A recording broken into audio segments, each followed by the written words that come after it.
Hello guys, good morning mga kaburyon.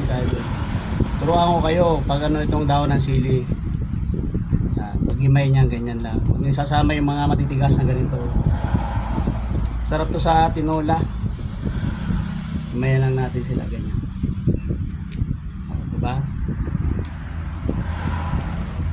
Tsagaan lang para masarap kasi to eh. Mas tay siya. Himay-himay lang ng tawag ng sili.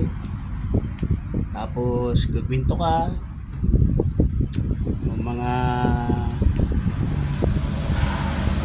bagay-bagay ngayon na nangyayari sa atin. Ang mahal ng bilihin na ngayon. Nagtaas na ang gasolina,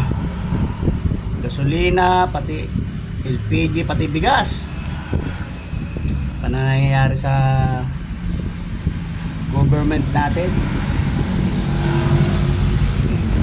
Ganito lang, kada kwento-kwento nyo matatapos din naman tong ano natin na yun. Madami kasi yan para masarap.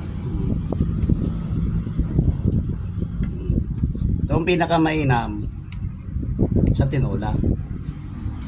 May sili pa oh. Huwag nyo isasama yung ano, ito mga matitigas ha. Ito lang dulo ito. Ito wag na to.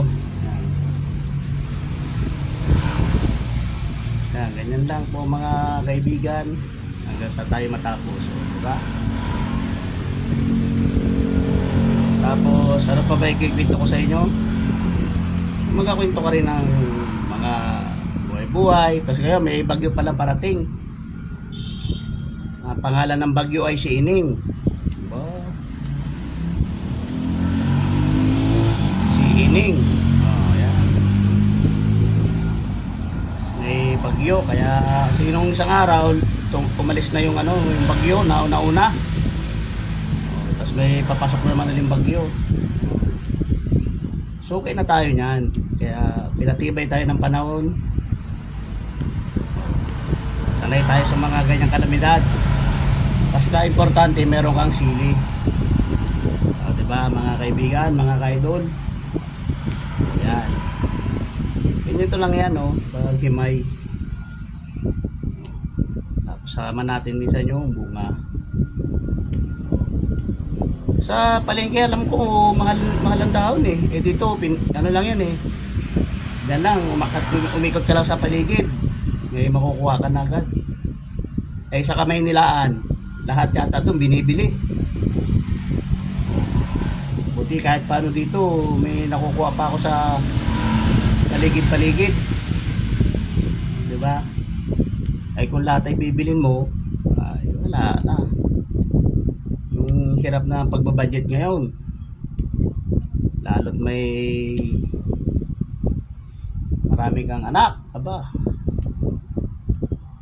Sa probinsya, pwede yun dahil pag nandito ka sa syudad, siguro yung 1,000 mo pag bumili ka, sa 1 kilong karne na nga lang 300 na, wala pa rekado doon. Oh. Sama mo pa ng 1 kilong bigas na tig 50. Oh. Sa kainan lang yun. Tapos ang minimum wage pa, 8 oras sa tinrabaho mo dito sa Laguna kasi nasa 400 lang. Oh. Ano pang matitira doon? 1 kilong, yung 8 oras na tinrabaho natin pag 1 kilong isda lang Oh, isipin mo yun. Walang oras ka nagtatrabaho tapos